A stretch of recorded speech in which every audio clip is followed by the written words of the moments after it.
morning, everyone, and welcome back to Wake and Take. It's your boy Jason, and we've got some football to talk about today. The Combine is, of course, underway, so we're going to talk about some of the bigger storylines from that affect your fantasy football team, and then we're going to cover some of the other big NFL news stories from the week. So go ahead, take out your coffee, sit back, relax, and enjoy the show.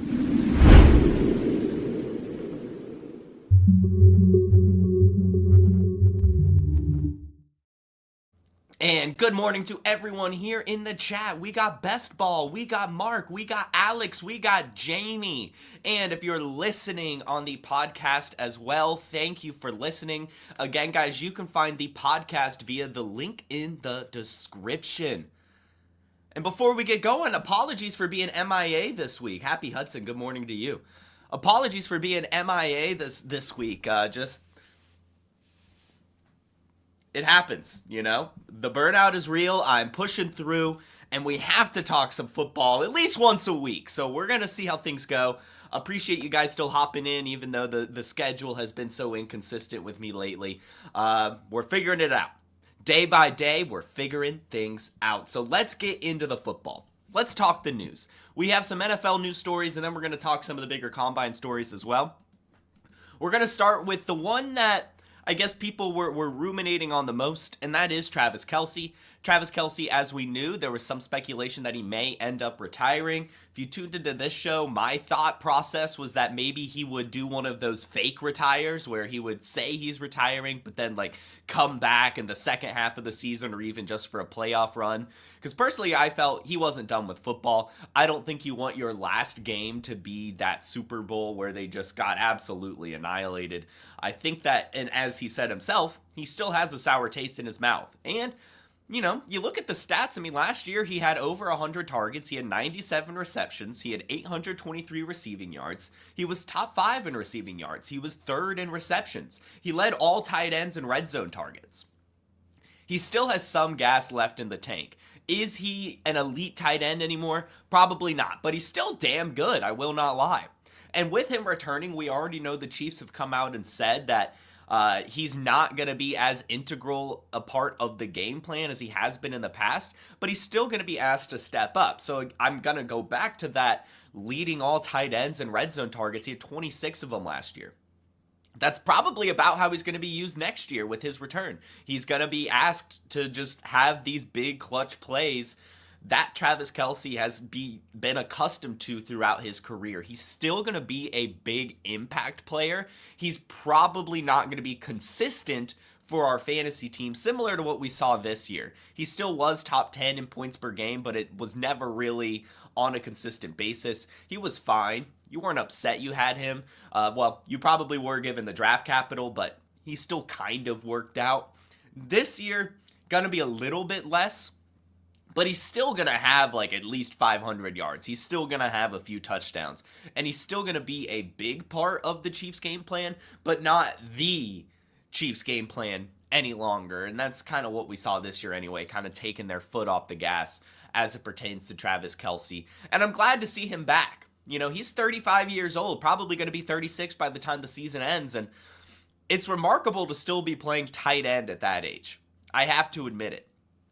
That's probably, in my opinion, outside of quarterback, the toughest position to play. You not only have to have massive size, but you have to block, you have to catch, you have to do everything. And they're in the trenches just like the offensive linemen, and they're out there catching passes just like the wide receivers. And Travis Kelce is one of the yak tight ends as well. So it really is commendable that he's still going to step onto this football field at his age. I mean, he's got the all-American girlfriend at this point. He's proven so much through his career, but his love for the game is just so strong that he's going to go through the whole thing again. Right? I mean, part of the reason I thought that he would do one of those fake retirements is that the offseason's such a long process, right?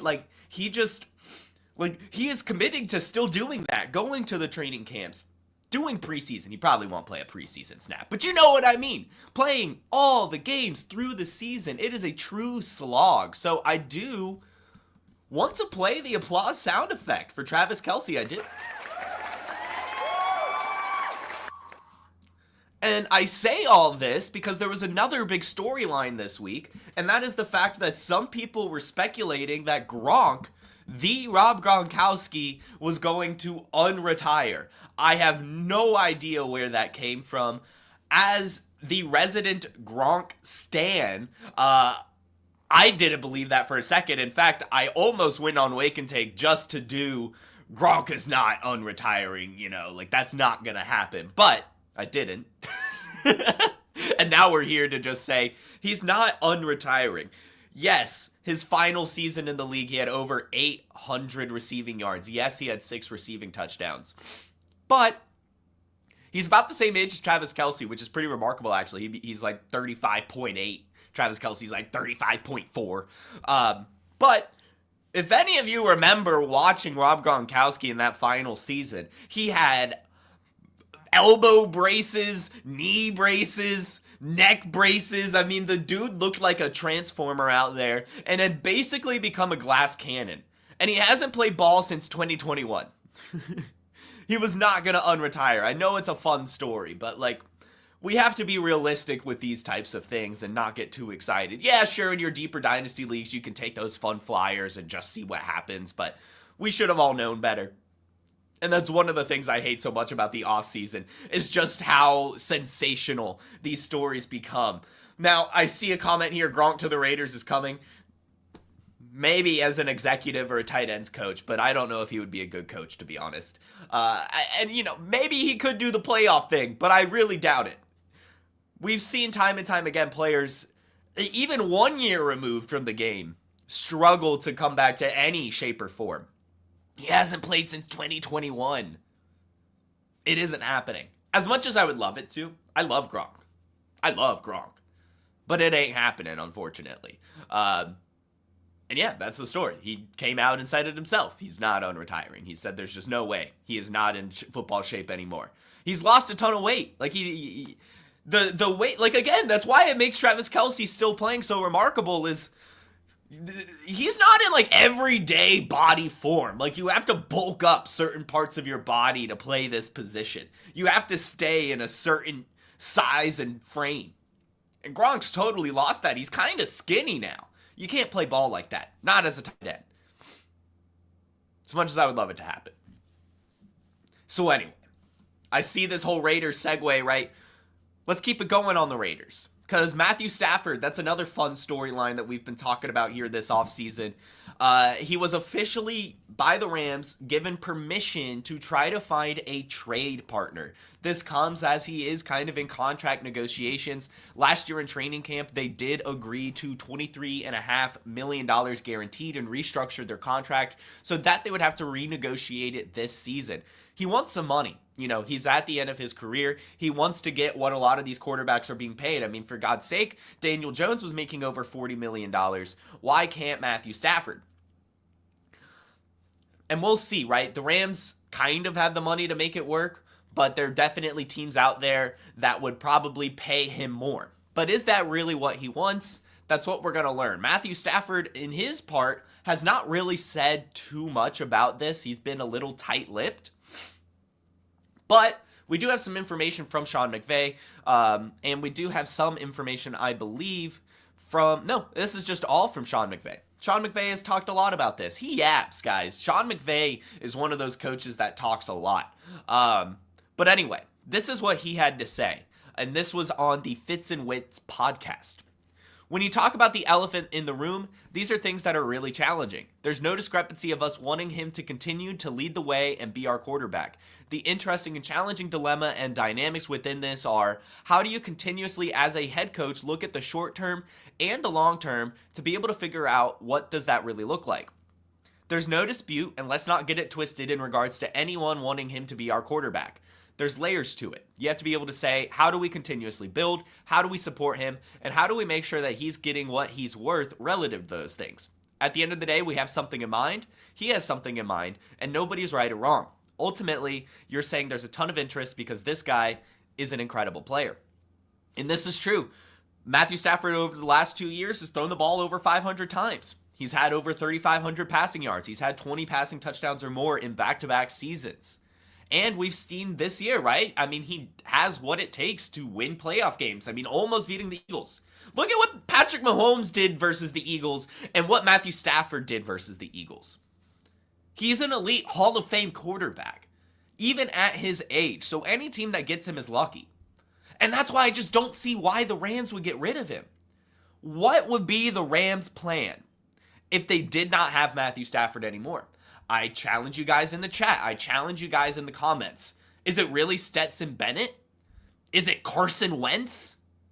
What do they do without Matthew Stafford? It makes zero sense to me. I can't really imagine a world where Matthew Stafford goes to a team for a year or two. But it might happen. I mean, the NFL is getting kind of crazy at this point. I mean, it's turning almost into the NBA. I see Sam Darnold. That's an interesting one. Sam Darnold could be interesting, especially if they get the right return. And we are hearing stories, and we know that Cooper Kupp is also on the trade block. And we talked about this a couple weeks ago. A Matthew Stafford-Cooper Kupp trade package, sending both of them out together, could behoove the Rams a little bit. They should get a decent return, and that would make a team fairly competitive on the offensive side of the ball. Cooper Kupp wouldn't have to be a wide receiver one wherever he's traded to. And Matthew Stafford is the type of quarterback like Tom Brady, for example, where they could go into a team in a year and totally change the dynamic of that squad, even at his age. So I'm excited to see what happens. Sean McVay said, what does the future look like without this freaking G who's been our quarterback for the last few years? I have no clue.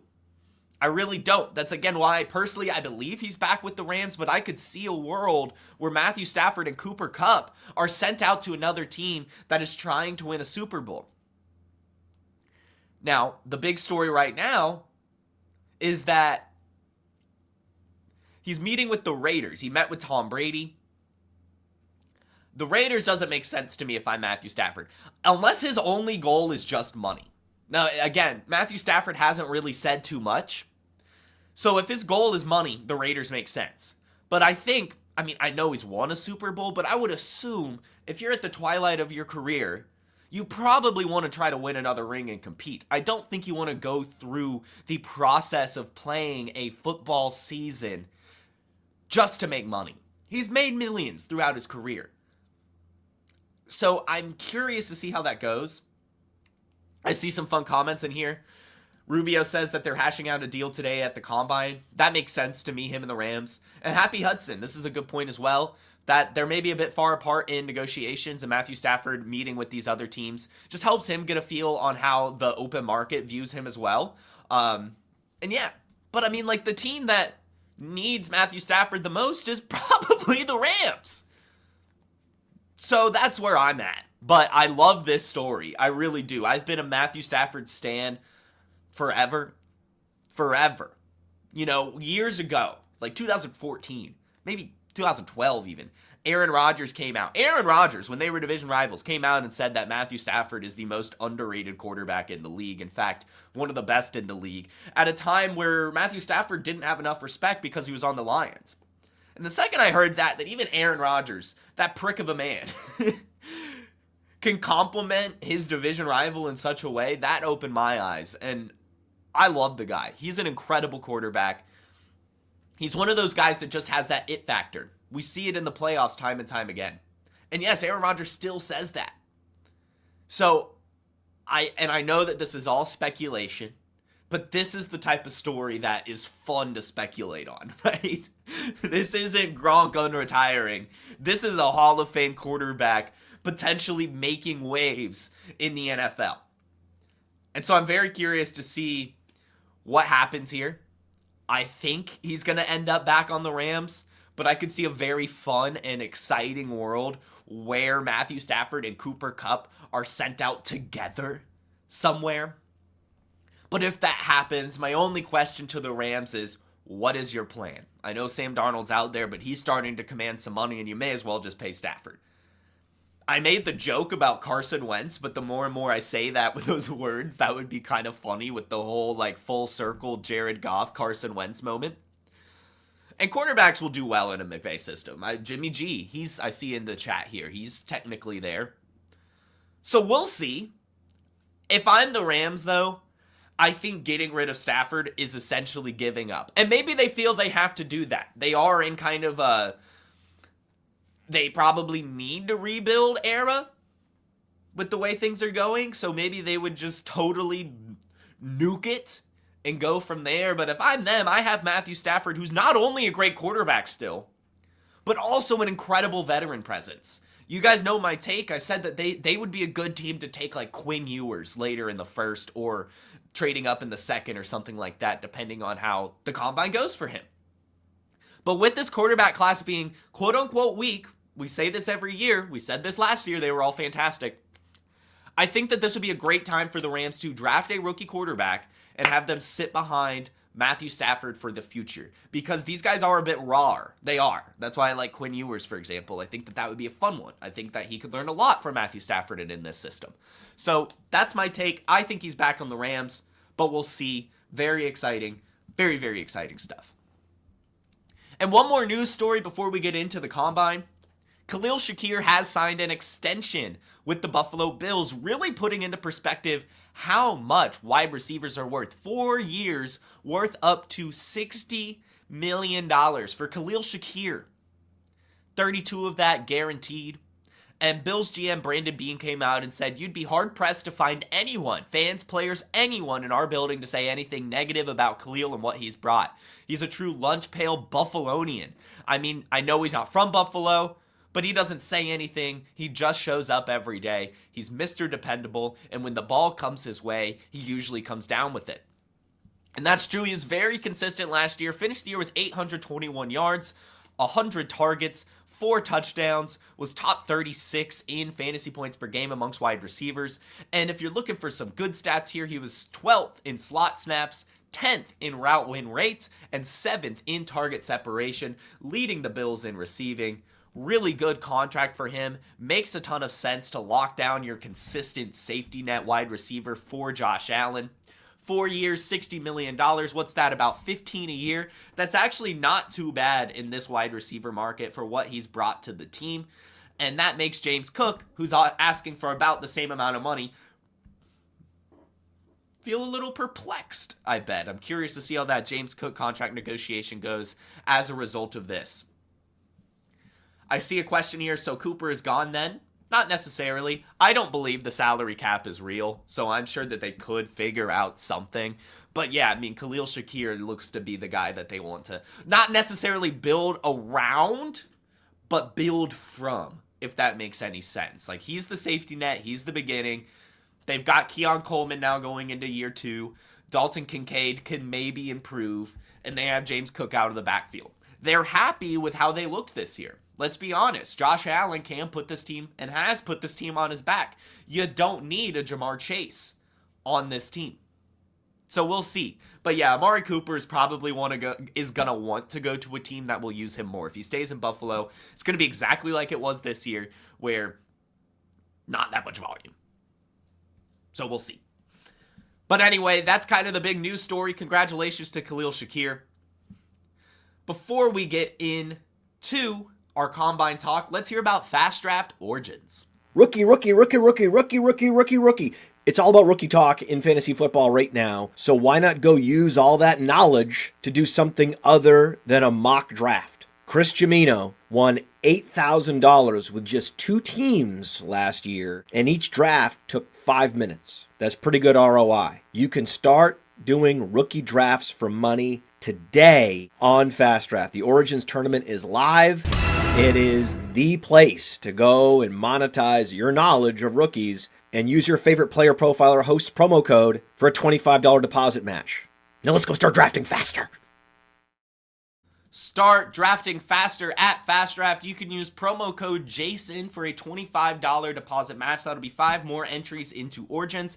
Again, that's the rookies only tournament.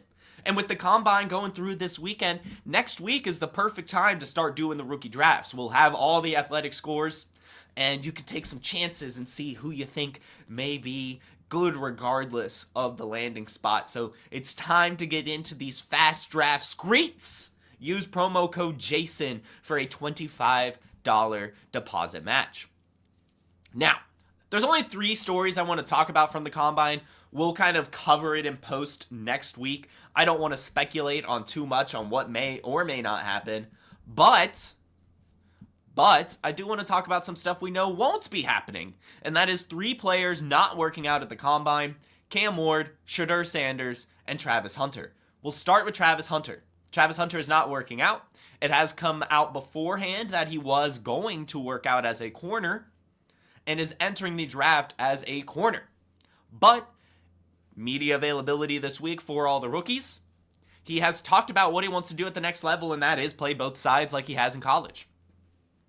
He says, "They say nobody's ever done it the way I do it, but I tell them I'm just different. I am a different person. Nobody's done it, but I feel like I've put my body through a lot. I do a lot of treatment. People don't get to see that part, but I know I can do it. In college football, we rarely get breaks, but there's a lot more breaks in the NFL. I want to be a trailblazer as a two-way player. Hopefully, it becomes a thing."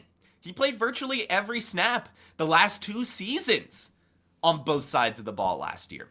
And as a receiver, he had 1,258 yards and 15 receiving touchdowns. He was also a lockdown corner. Now, can he do it? I think so. I do. I don't think that him playing both sides means that he would be asked to be like Jamar Chase as a wide receiver, but I think he could be a wide receiver too who goes out there and maybe not every snap. But I do, and this has been my take all offseason since this has been speculated on, I do think whatever team drafts him as a corner will have packages for him as a wide receiver. Will it be just, the red zone? Maybe just for touchdowns? I mean, he had 15 receiving touchdowns last year. Maybe. Will it be trick plays? Maybe. Will there be a team who wants to use him as much as possible? Maybe. I'm excited to see, and I love to hear the confidence from him.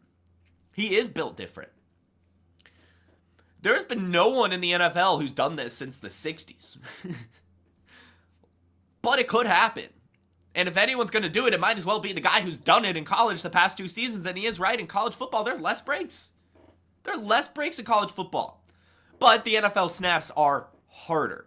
They are more difficult. So I do think that he is maybe a bit too optimistic about being able to play every snap on offense and defense. Whoever drafts him wants him as a corner. It is a lot harder to get lockdown corners than it is to get a contributing wide receiver. Of course, it's very difficult to get an elite wide receiver, but I don't think he's necessarily that. I think he's just a very good wide receiver, and he's a damn good corner. So I do think he's going to have snaps on offense. I think he's going to end up being a steal in our Dynasty rookie drafts. I really do. I will be taking him, especially if he falls into the 2nd round. I know it's going to be inconsistent, but I wouldn't be shocked if he ends up being viable in our flex spots. I think he's going to make an impact on offense. There's just no way he doesn't. And yeah, Happy Hudson has it right from an NFL perspective. It's almost like drafting 2 guys with 1 pick. There's a team, the Patriots, for example, top 5 pick. They need a corner and they need a wide receiver. I think that there are definitely teams out there where he will get what he wants. I don't think that he'll play every snap at wide receiver, but I do think he'll have important snaps as a wide receiver. But mostly playing cornerback. Could you imagine if he entered as a quarter? Anyway, that's that story. Travis Hunter built different, not working out at the Combine. I don't think he has to. And neither is his teammate, Shedeur Sanders. And I don't think Shedeur Sanders has to work out at the Combine either. Should he? Probably. This is a pageantry event. You're just throwing. Why not? But last year, he had a 74% completion percentage. He had 37 passing touchdowns. In fact, he's proven himself a really good passer. And with his marketing team being Deion Sanders' son, he doesn't really have anything to prove. He has all the hype in the world behind him. So I think that this is fine. I do think, really, that we should really look at these players and say, can we sit out? I think we should just not let players sit out in general. I mean, that's my take. But if we're going to allow it, Shedeur Sanders does seem like the one player that, I don't necessarily have any qualms against it. I think at the end of the day, it could only hurt him, especially throwing to wide receivers you have no chemistry with, right? So Shedeur Sanders not throwing at the Combine, I don't think is that big of a deal. However, I do think Cam Ward should be throwing. It was announced about 20 minutes before I went live on the air that Cam Ward is officially not throwing at the combine. That was the expectation. I mean, this is a guy who is arguably the best quarterback in this draft. It's him versus Shedeur Sanders. And that's why I think he should throw. I think he should use this opportunity to compete and try to separate himself, or at least maybe close the gap between him and Shedeur Sanders. What he doesn't have is a season of a 70% or higher completion percentage. Shedeur Sanders did that twice. And yes, Cam Ward improved every single year, but that's expected to happen when you play for 5 seasons. So Cam Ward, to me, is a quarterback that had a lot to prove at the combine this year. I really think that it would have behooved him. Whereas Shedeur Sanders, I think it could have hurt him, and maybe it could hurt Cam Ward too. But I think the potential gain from Cam Ward throwing at this year's combine, working out at this year's combine, the positives to me outweighed the negatives. I think he could have done a lot to improve his draft stock if he were to work out. And the fact he isn't does put a little bit of a sour taste in my mouth. Just a little bit. But I do think, obviously, everything is there on the tape. You know what you're getting out of Cam Ward at this point. And what we love most about Cam Ward, at least on this show, is the fact that he's a bookworm. He's super into studying. And I do think that helps the most at the next level. I'm sure he's going to impress a ton at team interviews this weekend. I just wish he was out there throwing too. I really think he could have honestly locked himself into the number 1 pick if he had a good showing. Now it's still just going to be a debate up until the NFL draft, Shedeur, Cam Ward. And because of Shedeur Sanders' marketing, it's probably going to be Shedeur Sanders. We have to realize here, this is an entertainment sport. As good as you are on film, as good as you are at an interview, marketing matters for this thing. And Shedeur Sanders has Deion Damn Sanders, primetime himself, back in this kid. On top of 2 70% plus completion percentage seasons, on top of 2 years with over 35 passing touchdowns, on top of 4 straight seasons with over 3,000 passing yards. Cam Ward can say a lot of that too, but just not in the same way. So I wish Cam Ward was competing, but he isn't. And I'm sure it's not really going to hurt him too much at the end of the day. I just think he had a lot to gain from throwing at this year's combine, and he isn't. So I'm just a bit disappointed. But so it goes. That's the combine. These top players, they just don't do it if they don't have to. And that is all she wrote, guys. Thank you so much for tuning in. I hope you all enjoy the combine this weekend. I'll try to be back Monday. We'll see. It's my bachelor party weekend, so I don't know if I'm going to be up to the task, but I should be good to go on Tuesday if I don't go Monday. And yeah, you guys are the best. Make sure you hit that like button. Make sure you subscribe, and I'll see ya when I see ya. Peace.